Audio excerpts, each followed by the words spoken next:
Hola, ¿qué tal? Sean todos muy bienvenidos a una nueva transmisión de Facebook Live de Empresas Van Médica. Hoy vamos a hablar sobre COVID-19 en el embarazo y por esto me encuentro con el doctor Francisco Díaz. Él es ginecobstetra de Clínica Vespucio, especialista en medicina materno-fetal. Doctor, ¿qué tal? Bienvenido, ¿estás por ahí? Hola, ¿qué tal? Buenas tardes, ¿cómo están? Bien, bien, ¿y tú? Bien, bien, gracias. Qué bueno. Doctor, mira, te cuento un poco lo que va a ser la dinámica de esta transmisión. Vamos a partir con las preguntas que nos han llegado durante la semana de nuestras pacientes y a medida que se vayan conectando, seguimos con las preguntas en vivo, vamos avisando y bueno, todas nuestras pacientes quedan invitadas desde ya a enviar sus preguntas en directo para que el doctor Díaz las pueda responder. Encantado. Entonces, doctor, durante la semana Macarena nos hizo una pregunta, quiere Ujú. saber si es que después de que nace su guagua, ¿puede recibir visitas o no? Esto yo me imagino que va a depender un poco del protocolo de cada institución, pero en términos generales, ¿cuál es la recomendación?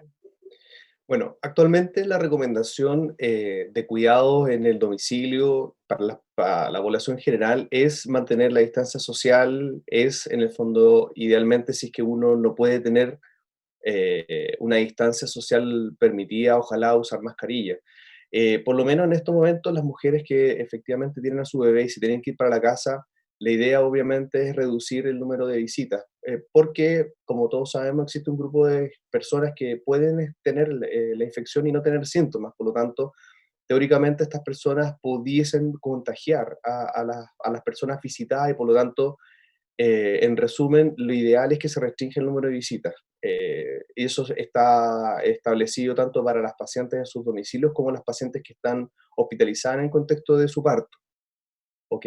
Por lo tanto, la recomendación, insisto, es que se mantenga una visita muy restringida. Sabemos lo importante y lo significativo para una familia que es la llegada de una nueva persona, pero en la situación actual pandémica es importante que se respete la voluntad, obviamente, de la madre. Sabemos que la abuelita quiere ir a verlo. En estos momentos, la abuelita es la que tiene más riesgo de que si adquiere la infección pueda tener un resultado más adverso. Por lo tanto, la idea es tratar de utilizar las plataformas virtuales que existen hoy por hoy, que son muchísimas, están totalmente disponibles en cada uno de los celulares y por ahora, mientras no se levante algún tipo de alerta o de cuidado menor, la idea es que tengan una visita restringida.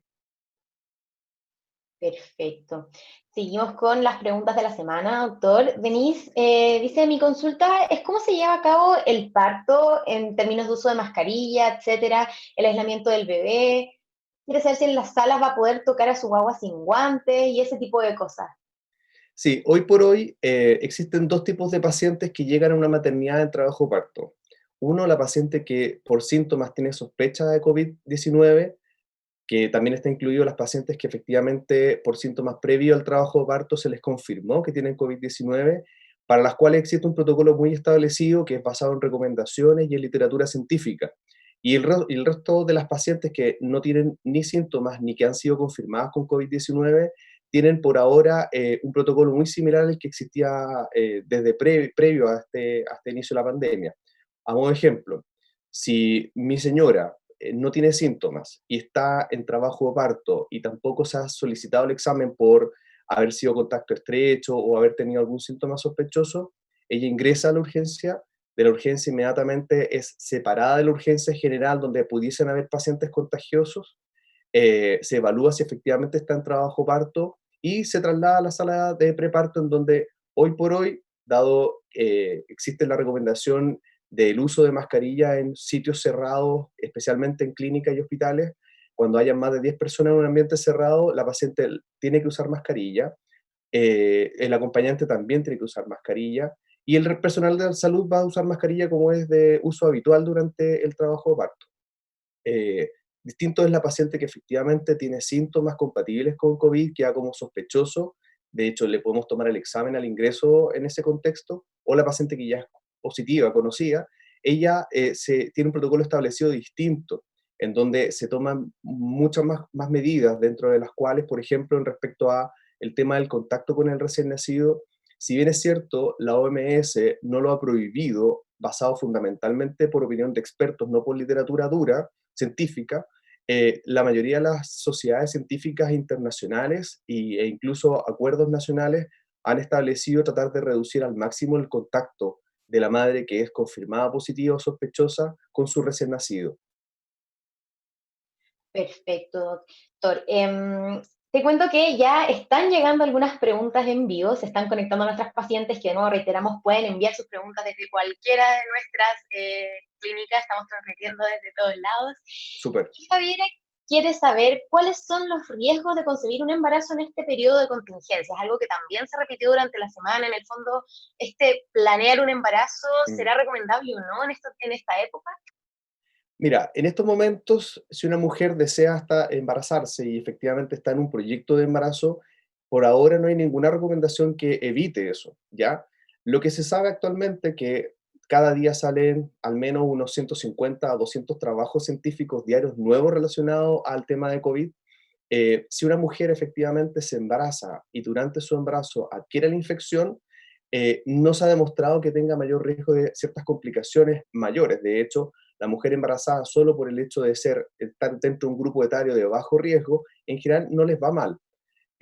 Lo que sí se sabe que cualquier infección generalizada que pueda producir fiebre, se ha visto que en el primer trimestre cualquier infección, sea por ejemplo una infección de un riñón, sea una influenza, o sea cualquier cuadro que esté asociado a fiebre, la fiebre se ha visto que tiene cierta asociación con malformaciones. Por lo tanto, en ese contexto, solo lo que hay que hacer es tratar de evitar efectivamente la fiebre en el primer trimestre. En el segundo trimestre de embarazo, si efectivamente ya se embarazó porque era su plan y estamos a la mitad del embarazo, que eso incluye desde las 20 hasta las 30 semanas aproximadamente, la guagüita que está en el fondo en gestación no sufre ningún tipo de daño relacionado con la infección por coronavirus, ¿ya? Lo que sí se ha visto que si efectivamente tiene un resultado, un avance de la enfermedad hacia un caso severo, que es muy poco frecuente en este tipo de población, el bebé de cierta forma, en la medida que va la madre combatiendo la infección y produciendo su propia inmunidad en contra de este virus, la gracia es que le traspasa esta protección al bebé. Por lo tanto, en ese sentido, de cierta forma, no significaría un riesgo mayor para esa guagua que también está dentro de la semana 20 hasta la 30. El tema es un poco discutible al final del embarazo, pero como efectivamente el tema está orientado a si tú quieres embarazarte, tienes permiso o es seguro embarazarte en esta época de pandemia, hasta ahora no hay nada que diga lo contrario. O sea, si tienes el plan de embarazarte o estabas ya dejando el anticonceptivo y efectivamente sin haberlo planificado tan pronto te llegas a embarazar, no te preocupes, porque por lo menos, y todo lo que confiamos es que esto va a ir, en algún momento vamos a llegar a un pic y luego tiene que ir desapareciendo y tenemos 40 semanas de por medio de aquí hasta ese momento para poder, ojalá ya a esa altura, haber combatido esta enfermedad. Perfecto. Doctor, en vivo muchas de nuestras pacientes están muy preocupadas por este tema de el papá puede o no puede entrar al momento del parto. El papá o la persona significativa para ella en ese momento puede entrar. Existe la única excepción, si efectivamente esta persona que va a acompañar a esta mujer en el proceso del parto tiene síntomas o efectivamente se ha demostrado que tiene COVID-19 por otras razones de estudio, en el fondo, eso obviamente por razones lógicas impediría que esta persona específicamente pudiese ingresar al proceso del trabajo parto.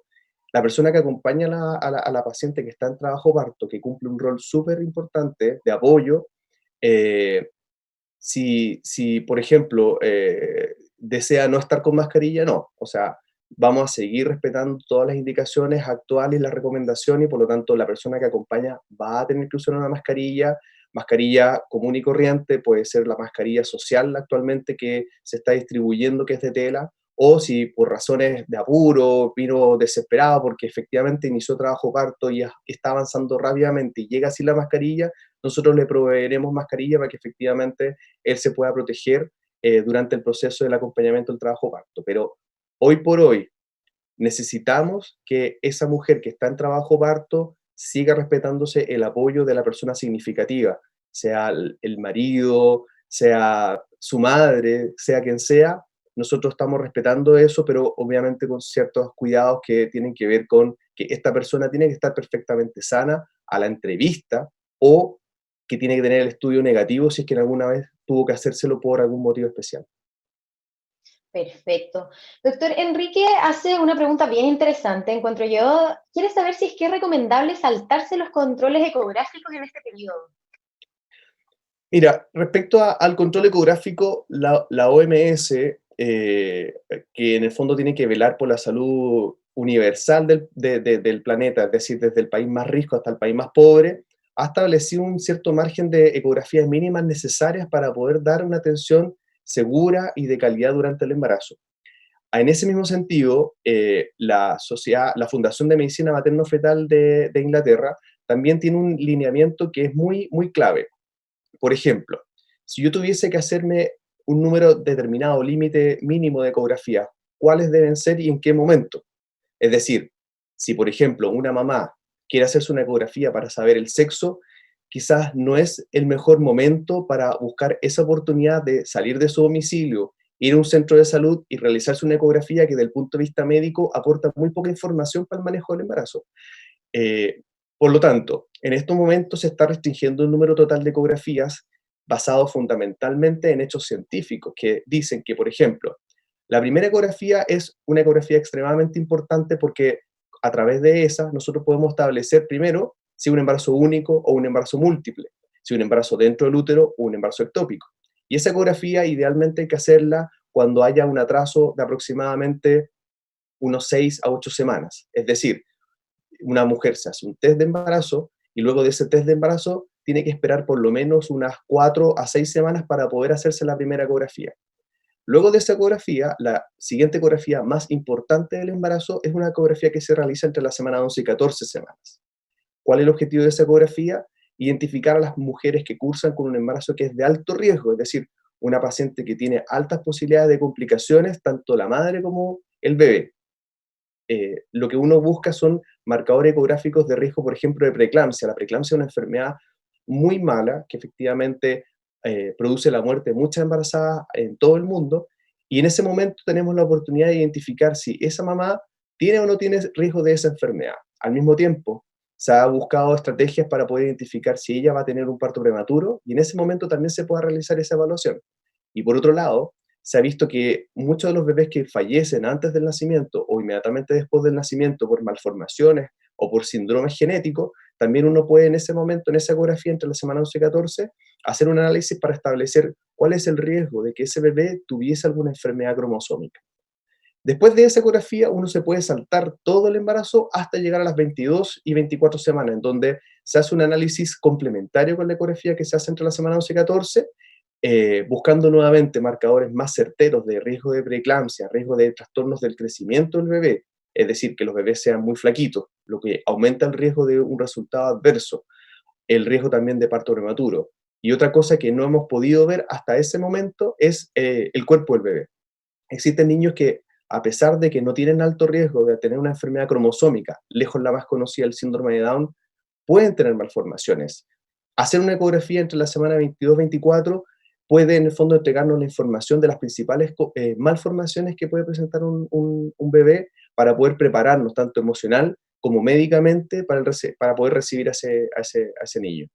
Luego de eso, hay una o dos ecografías más que uno debe realizar sí o sí, que tienen que ver con la evaluación del crecimiento fetal, ¿ya? El crecimiento fetal es un hecho súper importante para poder establecer cuál es el embarazo, cuál es el riesgo de que ese embarazo en sí pudiese tener un evento adverso, incluso la muerte de un bebé, de forma inesperada.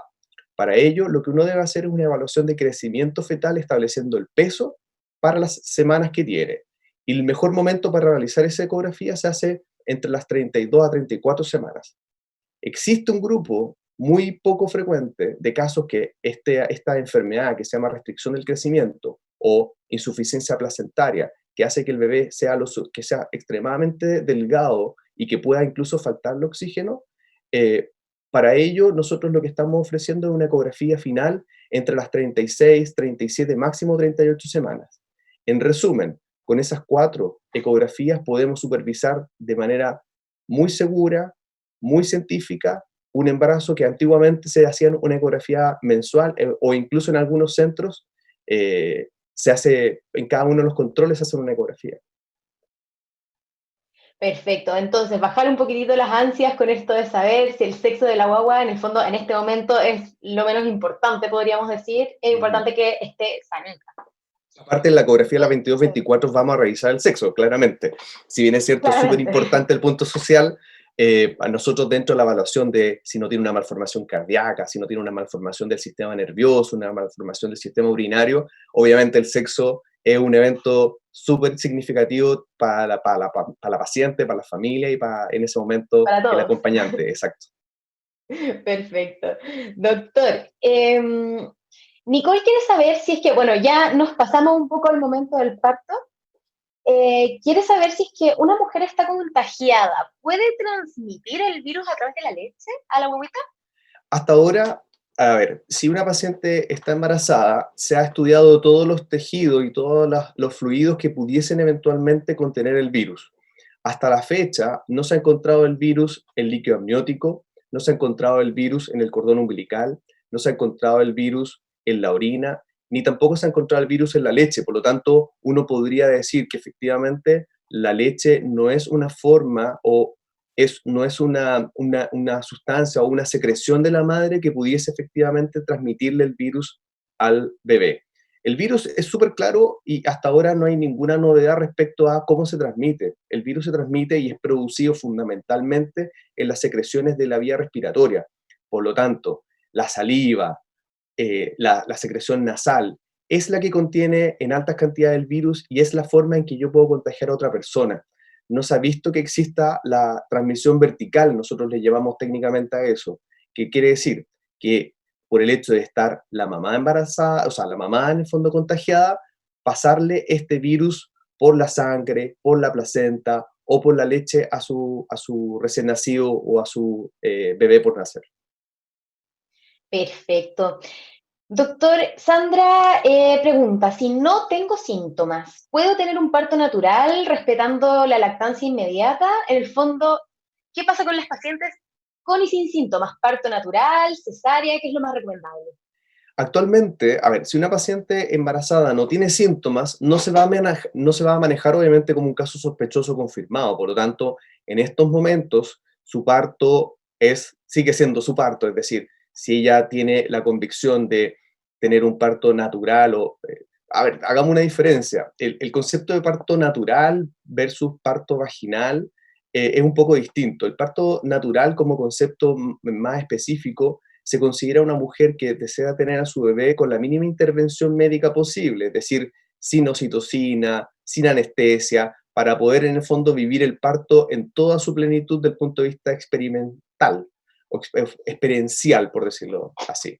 El parto vaginal en el fondo es lo que todos conocemos, que en el fondo es un parto vaginal que si es necesario, si la paciente pide anestesia, obviamente se administra la anestesia. Si la anestesia produce algún trastorno de la velocidad del parto, es decir, se acaban las contracciones por el efecto de la anestesia, usamos un medicamento para poder producir nuevamente esas contracciones que se llama oxitocina y finalmente lograr un parto vaginal. Por lo tanto, hoy una paciente asintomática puede tener tanto un parto natural desde el punto de vista estricto como un parto vaginal. Hasta ahora, por lo menos, no se ha visto que la cesárea sea un protector para la transmisión del COVID-19 y eso está súper claro y argumentado con hechos científicos y literatura actual. Es decir, si yo planteo que la cesárea es la forma más segura de tener un hijo en época de pandemia, eso no es así. Perfecto, súper claro, doctor. Bueno, seguimos con las preguntas en vivo. Katu, quiere saber qué tanto podría afectar la diabetes gestacional en una paciente que se infecte con COVID-19. La diabetes gestacional, que es una de las enfermedades más frecuentes en la embarazada chilena, es una condición fundamentalmente que afecta a la guagua por nacer, ¿ya? La diabetes gestacional es lo que a una persona adulta común y corriente se llama intolerancia al hidrato de carbono, es decir, no puede manejar muy bien el azúcar y por eso aparece esta enfermedad que se identifica por el examen de la sobrecarga de azúcar que se hace a la mitad del embarazo. Si yo confirmo que una paciente tiene diabetes gestacional, la principal amenaza es para la bobita por nacer. Es decir, los fenómenos que ocurren en esa enfermedad del tema del azúcar lo que hacen es que el bebé crezca de forma exagerada y se produzcan ciertos cambios en su sangre que pueden en el fondo ir produciendo un cierto daño, siempre y cuando la diabetes esté descompensada. En el tema de COVID y diabetes gestacional, no hay mucha literatura al respecto, pero como les digo, efectivamente, como la diabetes gestacional es una enfermedad que fundamentalmente produce daño o afecta al bebé más que la madre, no debiese en el fondo tener un mayor riesgo el hecho de que una mamá tenga efectivamente diabetes gestacional y pudiera, por ejemplo, adquirir el COVID-19. Súper. Doctor, Ana dice, bueno, se ha considerado a las embarazadas como grupo de riesgo, ¿no? Sí. ¿Cuál es el real riesgo de, un embarazo, de esa relación embarazo-COVID-19 en los Mm, diferentes trimestres del embarazo? sí. A ver, por qué en definitiva fue considerada la mujer embarazada como un grupo de riesgo, así como los mayores de 65 años o las personas adultas que efectivamente tienen enfermedades crónicas? Eso fue definido fundamentalmente por dos hechos concretos. Esto fue desde un comienzo, sin tener todavía toda la experiencia respecto a lo que está ocurriendo a nivel mundial con las embarazadas de COVID. Em, la embarazada sabemos que tiene un sistema inmunitario que funciona distinto a una mujer no embarazada. A qué quiero decir con eso? Efectivamente, la embarazada puede reaccionar de una manera insuficiente a una infección o tener infecciones más graves por el hecho de solamente estar embarazada. Y por el embarazo en sí lo que hace en el fondo es esta alteración inmunitaria, ¿ya? Entonces, eso obviamente da luces de que, chuta, si la embarazada tiene esta respuesta inmunitaria un poco deficitaria, hay que protegerla de frentón frente a la pandemia del COVID-19. Y el otro tema y el otro argumento de por qué se considera en el fondo la embarazada como una condición de riesgo es porque la embarazada no viene sola. Es decir, viene ella y viene su bebé también. Por lo tanto, cuando una embarazada efectivamente adquiere la infección y esa infección le produce un gran daño y cae en una situación de una enfermedad muy severa, no es solo ella, sino que el bebé también en ese caso corre un riesgo. Estos dos motivos son los que hicieron que efectivamente se definiera el embarazo como una condición de riesgo frente a esta pandemia. Pero ¿qué es lo que se ha visto en los datos actuales? Que como les digo, todos los días sale nueva información. El comportamiento de una mujer embarazada frente a la infección por COVID-19 no es distinta a la de una mujer no embarazada de la misma edad. Es decir, si yo, embarazada, adquiero la infección y yo al lado tengo a mi vecina que tiene la misma edad mía y adquiere la infección, ambas van a tener el mismo comportamiento de la infección que, como estamos hablando de mujeres en edad fértil, es decir, mujeres jóvenes, la mayoría de las pacientes tienen una infección que es muy poco sintomática, es decir, pasa casi como un resfrío, y los casos extremadamente severos son muy raros en este grupo de pacientes. Por lo tanto, si yo quiero saber si por el embarazo tengo más riesgo de que tenga una enfermedad mucho más severa, eso hasta ahora se ha demostrado que no es así. ¿Qué pasa en los trimestres? La mujer durante todo su embarazo tiene el mismo riesgo de adquirir la infección y producir una respuesta severa, como les digo, como cualquier mujer no embarazada. Y eso no se ha visto tampoco que sea diferente según el trimestre en el cual adquiera la infección. Si una mujer adquiere la infección en el primer trimestre, o en el segundo trimestre, o en el tercer trimestre, las tres situaciones médicas van a ser similares desde el punto de vista de cuántas de ellas van a tener pocos síntomas y cuántas de ellas pudiesen tener una infección grave. Perfecto. Doctor, María Eugenia nos está preguntando en este momento si es que es necesario realizar el test de COVID-19 a la madre y al padre antes del momento del parto. En el fondo, cuando ya estoy llegando a la clínica, ¿me van a hacer el examen o no? ¿Se recomienda esto? Ya. Mira, hasta ahora, por lo menos a nivel mundial, ninguna sociedad científica ha propuesto esto como una estrategia significativa para poder combatir bien el COVID-19 en el contexto de embarazo y en el contexto de ese recién nacido. Eh, por lo tanto, hacerse el estudio tiene dos temas. Uno, que efectivamente el estudio, en general, la respuesta es no antes de 6 a 8 horas. Y en ese momento, quizá ya esa madre tuvo su bebé. Segundo, el rendimiento de hacerle el examen a pacientes o a personas que no tienen síntomas es bajísimo. Por lo tanto, hacer un estudio que va a identificar a un grupo minoritario de pacientes que no sabían que están infectados y que además sabemos que esos pacientes tienen un curso benigno de la enfermedad, por lo menos hasta ahora no ha sido una estrategia útil para poder manejar las mujeres que no tienen síntomas y solamente quieren saber si es que tienen o no el virus, tanto ella como su pareja, al momento de ser ingresada.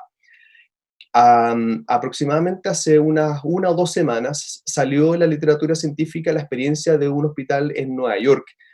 Todos sabemos que Nueva York tiene una incidencia altísima de casos confirmados y además una altísima mortalidad. La realidad de ello es completamente distinta y en ese sentido lo que ellos hicieron es, nosotros tenemos tanto COVID-19 en la población que quizás es una estrategia hacerle estudio a todos los pacientes. Lo que hicieron ellos es tuvieron 214 ingresos, es decir, 214 mujeres que llegaron en trabajo de parto, y a ellas le hicieron el estudio, a todas ellas.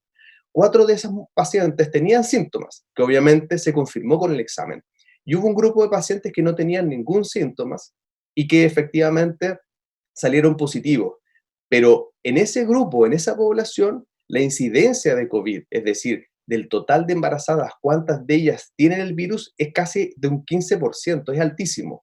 Por lo tanto, si bien es cierto, hoy por hoy en Chile y en muchos países del mundo no ha sido una estrategia planteada como eficaz para poder identificar mujeres que son asintomáticas y portadoras y que van a tener a su bebé, eh, no se justificaría, por lo menos aún en Chile, dado que la incidencia del COVID-19 es aún baja para poder plantear esa estrategia de identificar a madre y pareja si es que son positivos o no son positivos al momento de ingresarse a una maternidad. Perfecto. Doctor, hablábamos de la presencia del padre en el parto, pero en este momento Carla nos está preguntando qué pasa con las ecografías. Yo me imagino que es más o menos lo mismo, pero me gustaría dejarla tranquila. ¿Va a poder en el fondo su marido, su pareja, acompañarla a las ecografías que ya hablábamos, cuáles son las esenciales? Sí, dentro de mis funciones en la clínica de Espucio, yo soy el médico que coordina la unidad de ultrasonografía ginecobstétrica, ¿ya? Nosotros desde el día 1 que comenzó la pandemia y que tuvimos que reducir al máximo el número de consultas y el número de ecografías para poder evitar que las mamás salgan de su domicilio a exponerse y también eviten exponerse en una sala de espera donde históricamente siempre hay muchas personas, actualmente a la reducción de la agenda hay muy pocas personas. Nosotros siempre, por lo importante que significa para esa paciente, esa mujer embarazada, que se permitía el acompañamiento, pero de solo una persona. Sabemos que es un evento social, pero es un estudio médico y mucha paciente lleva a toda su familia para que todos vean el bebé. Hoy, por un tema obviamente de seguridad, desde el día 1 nosotros le damos la autorización a todas esas mamás que van a hacerse su ecografía que ingresen con un acompañante. Al inicio, el tema de la mascarilla no era una exigencia, pero a partir de lo que salió publicado en el diario oficial, todos esos acompañantes deben acompañar a esa paciente que se va a hacer la ecografía con mascarillas. En estos momentos nosotros en la clínica hemos puesto en diversos sitios la recomendación de tratar de restringir el acompañamiento de un paciente que va a clínica de Espucio. Obviamente, el paciente pediátrico no puede llegar solo. Y obviamente, lo importante que es para una embarazada, su pareja, que quizás, no sé, tuvo que pedir permiso, tuvo que hacer todo un esfuerzo para poder acompañarla, no podemos dejarlo afuera. Y en ese contexto, hasta el día de hoy, y yo creo que vamos a seguir así, vamos a permitir y vamos a seguir permitiendo la presencia de la persona, el acompañante significativo para esa mujer en las pocas ecografías que vamos a tener que ofrecer, pero como les digo, son pocas ecografías, pero son lejos las más importantes y las fundamentales para un buen control de embarazo. Súper claro, doctor, muchas gracias. Vanessa quiere saber qué pasa, y es algo que está inquietando a bastantes de nuestras futuras mamás, qué pasa con el tema del apego y la lactancia al momento del parto, esto de que te pongan la guaguita en el pecho, ¿se recomienda, no se recomienda? O sea, es un hecho absolutamente importante, significativo y que de hecho hay toda una guía de muchas páginas respecto a lo importante que es ese momento para la experiencia del parto. Hoy por hoy, como en algún momento creo que señalé, si una mamá es asintomática y sabemos que no se hizo el estudio o no fue contacto estrecho, es decir, que no tiene riesgo de tener la infección, nosotros hoy por hoy estamos respetando el parto como siempre, es decir, si es un parto vaginal o un parto natural más estricto, nosotros lo que hacemos inmediatamente le entregamos a su bebé en su pecho para que hagan apego piel a piel al menos una hora, que es la recomendación actual de la OMS, y la lactancia inmediata si es que el bebé busca la pechuga. Por lo tanto, eso se sigue y se va a seguir respetando hasta que, ojalá que nunca, tengamos una incidencia tan alta de pacientes que hoy, si es que efectivamente la paciente es positiva o tiene síntomas y tenemos que manejarla como positiva, el apego es algo que es recomendado por la OMS, pero todas las sociedades científicas, a la luz de la información que tenemos hoy disponible, sugiere que se evite el contacto piel a piel y la lactancia materna inmediata. Perfecto. Alejandra dice, y cuando tenemos edad avanzada, ¿qué precauciones debemos tomar? Yo tengo 41 años y estoy con 25 semanas. ¿Hay alguna diferencia de una paciente de pronto que estaba más joven? No, o sea, hay dos situaciones. Y, siempre la mujer embarazada sobre los 35 años se considera un embarazo de alto riesgo. Alto riesgo porque el embarazo en sí se puede complicar. ¿Por qué? Porque al tener mayor edad, aumenta la posibilidad de que sin saber que era hipertensa, debute su hipertensión. Sin saber que es diabética, debuta su diabetes. Y en ese contexto, la embarazada sobre los 35, como les digo, se considera siempre una embarazada de alto riesgo, y eso es un trabajo que nosotros los obstetras tenemos que hacernos cargo. Pero el que sea una embarazada de alto riesgo por esta situación, solo considerando la edad, una mujer sana de 42 años, no significaría que tuviese en el fondo un riesgo peor, tanto desde el punto de vista de la infección como la reacción a su infección, es decir, tener una incidencia, por ejemplo, de ser un caso más severo. Hasta ahora, los casos severos se han concentrado fundamentalmente en personas que tienen sobre 65 años y en mujeres y en personas, perdón, que son adultas bajo los 65 años, pero que tienen muchas enfermedades asociadas. Perfecto. Doctor Loregul quiere saber si es que en caso de contagio en el embarazo, el Ujú. tratamiento para el COVID o la medicación en el fondo puede dañar a la guagua. A ver, respecto a la terapia y la mejor terapia y la terapia más segura para el tratamiento del COVID-19, no ha sido todavía 100% establecida.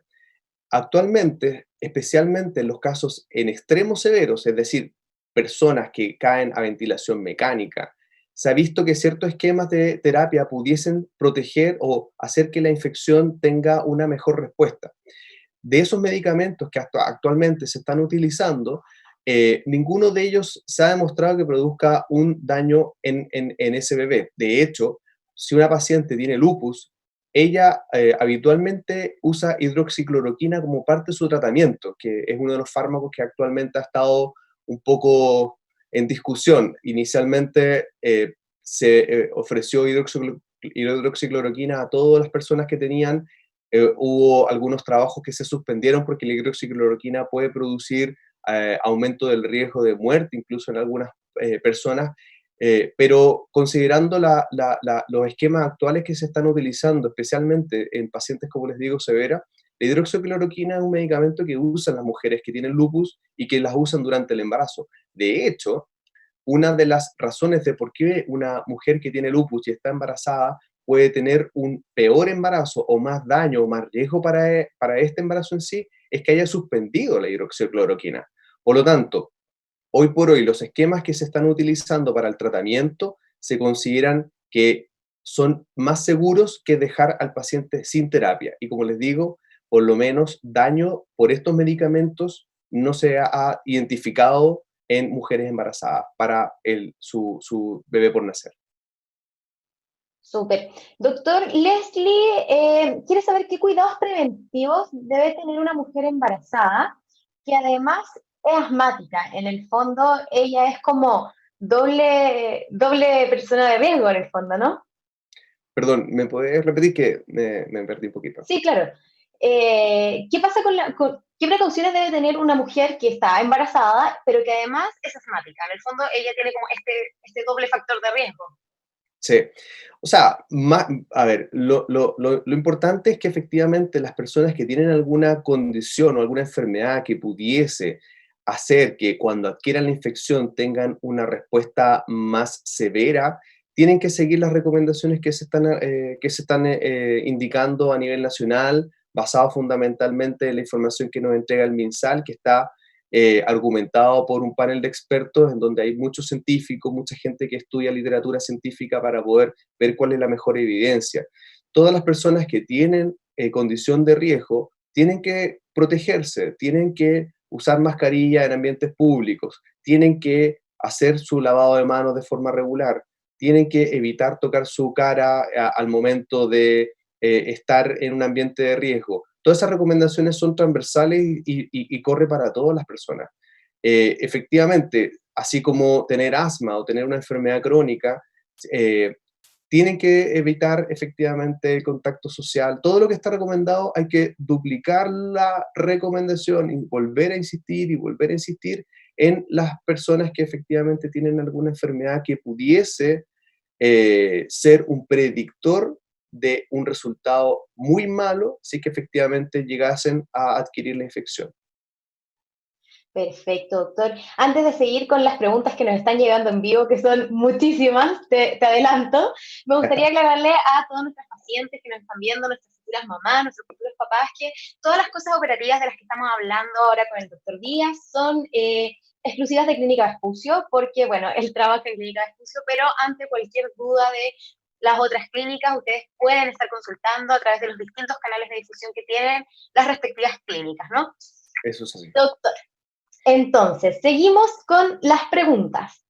Mónica dice que su hermana tuvo su hija hace 9 días y en su parto, por protocolo de la clínica, le hicieron 7 horas antes del PCR.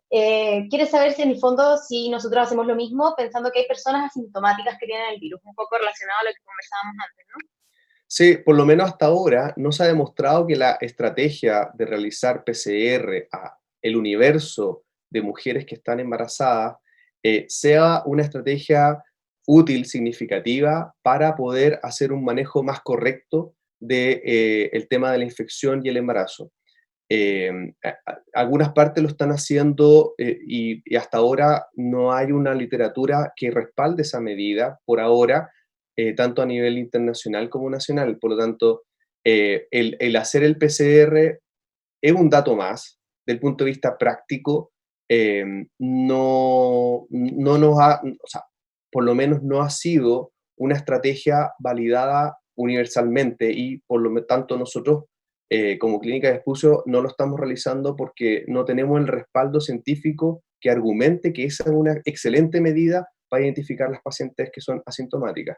Como les contaba, las pacientes que son asintomáticas y que pudiesen eventualmente tener el virus tienen un comportamiento extremadamente benigno y no se ha demostrado que una persona asintomática tenga el mismo potencial de contagio hacia otras personas a diferencia de la persona que sí tiene síntomas. La persona que sí tiene síntomas tiene una cantidad de virus mucho mayor en su cuerpo.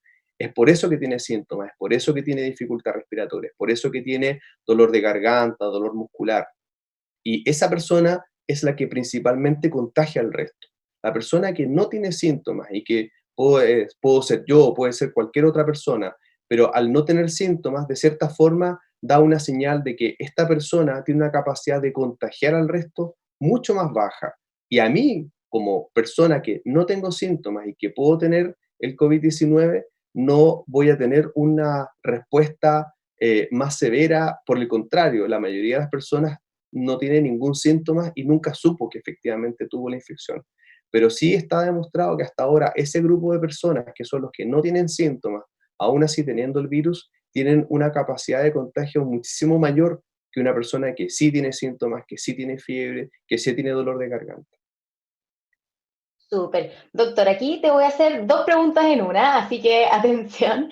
Belén quiere saber si una embarazada es población de riesgo, ¿las empresas pueden en el fondo obligarte en estos trabajos que son un poco más presenciales que otros a seguir trabajando en la oficina? Y por otro lado, algo que se repitió bastante durante la semana, también un poco relacionado a esto, ¿qué pasa con las mamás que ya tuvieron a su guagua y ya tienen que volver a trabajar. En el fondo se les está acabando este periodo de postnatal. ¿Es recomendable que vuelvan a la oficina? Mira, hasta ahora, por lo menos, existen recomendaciones de seguridad respecto al ámbito laboral. Inicialmente, en el tema de los funcionarios públicos, hubo un comunicado de que idealmente las personas de riesgo pudiesen tratar de darles facilidades para hacer teletrabajo. Y en ese mismo contexto, el MinSal también ha dado recomendaciones para lo privado que si alguien puede hacer teletrabajo y es del grupo de riesgo, tratar de darle las facilidades para ello. Si es algo que debe ser presencial, eh, lo que hay que hacer es efectivamente tomar las recomendaciones de las personas que tienen que trabajar presencial, y eso tiene que ver con la cantidad de personas que trabajan en el mismo ambiente. Si hay más de 10 personas en un ambiente cerrado, el uso de mascarilla es obligatorio. Si obviamente también la persona tiene que atender público, tiene que respetarse al menos el metro.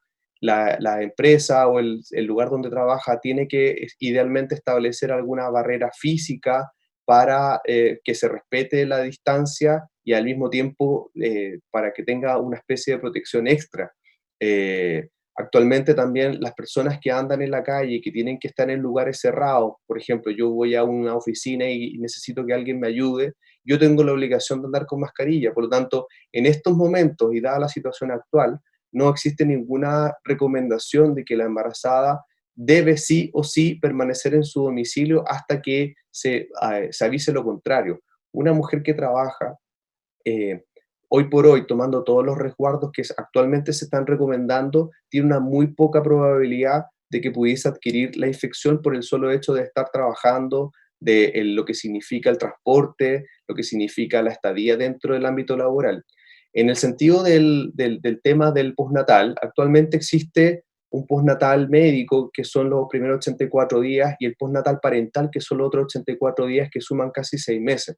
Después de esos 6 meses, si efectivamente esa mamá tiene que volver a trabajar, eh, eh, tiene que hacerlo de forma segura, y eso en ese contexto significa que se deben respetar todas las normativas que están solicitadas e indicadas por el ministerio, tanto para la empresa propiamente tal, como es el tema del aseo, de los lugares comunes, el tema de resguardar una situación especial para alimentación, porque claro, yo puedo estar con mascarilla, todos mis compañeros de trabajo pueden estar con mascarilla, pero cuando llegue el momento de almorzar, todos nos tenemos que sacar la mascarilla. Ese ambiente tiene que estar seguro, y en ese y en ese contexto la mayoría de las empresas, de hecho, nosotros como empresa de servicios de salud, tenemos instaurado que los comedores fueron habilitados de tal manera para que las personas puedan comer respetándose al menos el metro de distancia social para poder proteger a nuestros propios funcionarios de esa infección.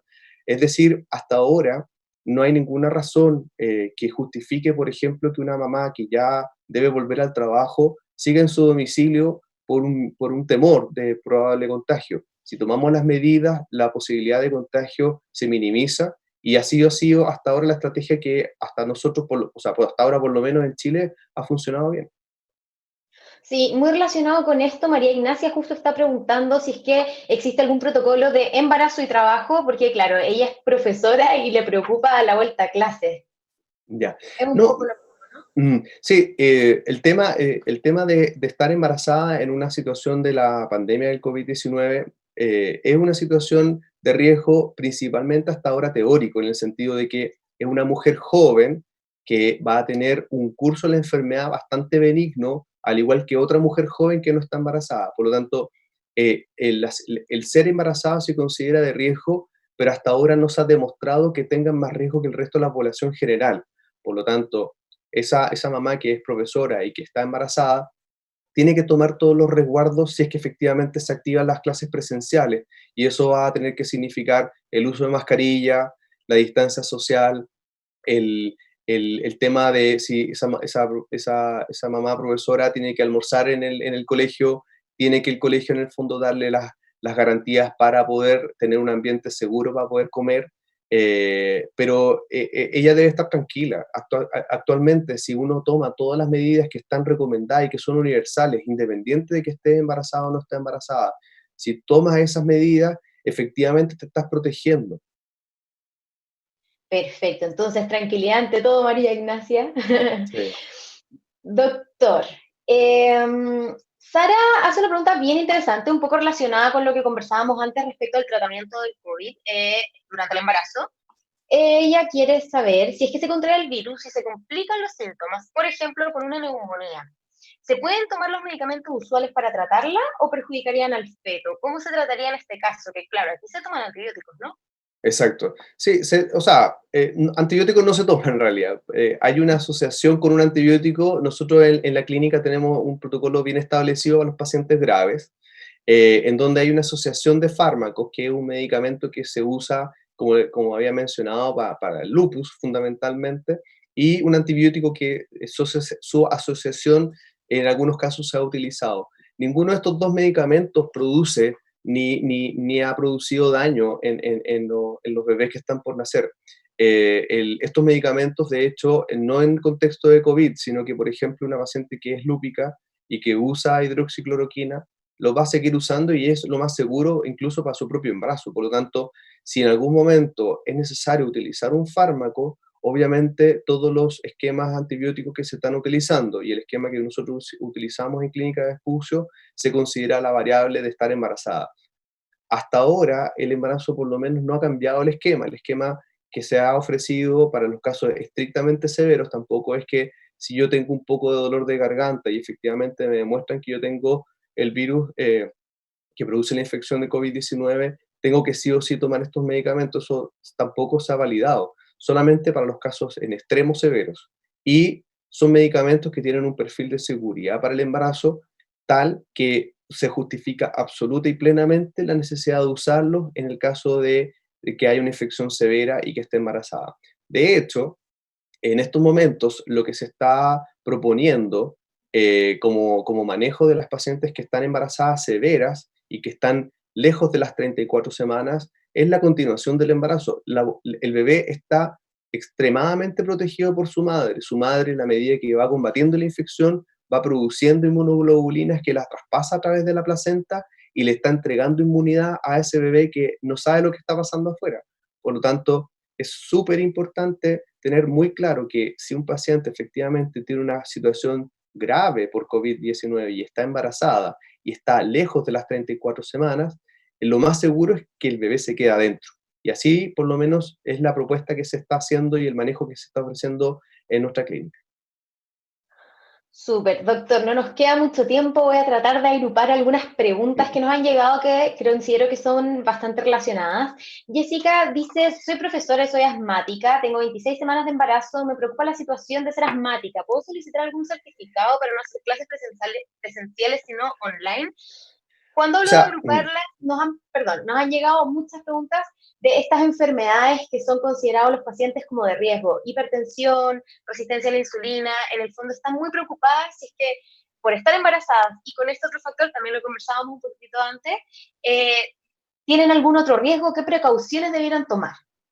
las precauciones para la población de riesgo y no riesgo son las mismas. Es decir, si yo efectivamente tengo una enfermedad que se sabe que si yo adquiero la infección, tengo más riesgo de tener un evento más, una reacción mucho más severa a la infección, la única forma que tengo hasta ahora es protegerme y la protección pasa fundamentalmente por el uso de mascarilla en ambientes cerrados con mucha gente, la distancia social, el lavarse las manos, el no tocarse la cara, que eso es universal y eso es para personas que tienen y que no tienen riesgo. Muchas empresas lo que han hecho es las personas que cumplen estas condiciones de riesgo mayor, no es riesgo mayor de infección, sí, en el fondo el riesgo de infección lo tenemos todos, sino que si yo adquiero la infección, ¿cuál es la probabilidad de que yo empeore y caiga, por ejemplo, en ventilación mecánica? Estas enfermedades son las que predicen eso.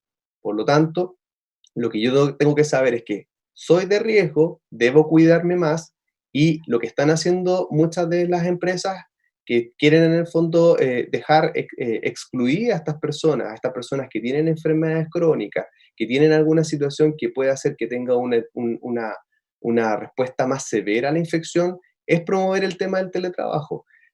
Hoy por hoy existen muchas estrategias para poder efectivamente trabajar a distancia. pero obviamente hay lugares en donde esto es imposible. Si yo estoy trabajando en un lugar en donde todo el trabajo debe ser presencial, debe darme ciertas seguridades para poder respetar lo que sigo insistiendo. El tema del uso de mascarillas, el ambiente seguro para poder comer en ese lugar, el, el- la distancia social, todo eso debe cumplirse y cumpliendo eso estamos bien protegidos. Perfecto. Y doctor, un poquitito para responderle a Jessica también, la profesora, ¿será recomendable? ¿Ella podría solicitar un certificado para hacer clases online? O sea, insisto, si alguien tiene alguna situación de riesgo, puede solicitar algún documento que lo respalda al médico, que puede ser un médico general, un broncopulmonar que le ve su asma, o el mismo ginecólogo, en donde se certifique, sí, usted tiene una enfermedad que todos sabemos que es una enfermedad que si yo llego a pegarme esa infección, puedo tener un resultado más severo y con eso apelar a que el empleador en el fondo le dé más facilidades para evitar lo presencial. Eso es posible, se puede hacer. Perfecto. Bueno, doctor, te cuento que ya se nos acabó el tiempo, pasó demasiado rápido. Nos llegaron muchísimas preguntas, tratamos de responderlas en su mayoría. Y bueno, muchas gracias, doctor, por acompañarnos hoy día en esta transición. Y como siempre, todos nuestros pacientes quedan invitados a revivir esta transición a través de cualquiera de las fanpages de las clínicas que la están transmitiendo del Grupo América. Y nos vemos el próximo lunes en una nueva transmisión de Facebook Live. Muchas gracias a ustedes y espero que pueda haber aportado con más información a estas mamás que están súper asustadas. Muchas gracias, doctor.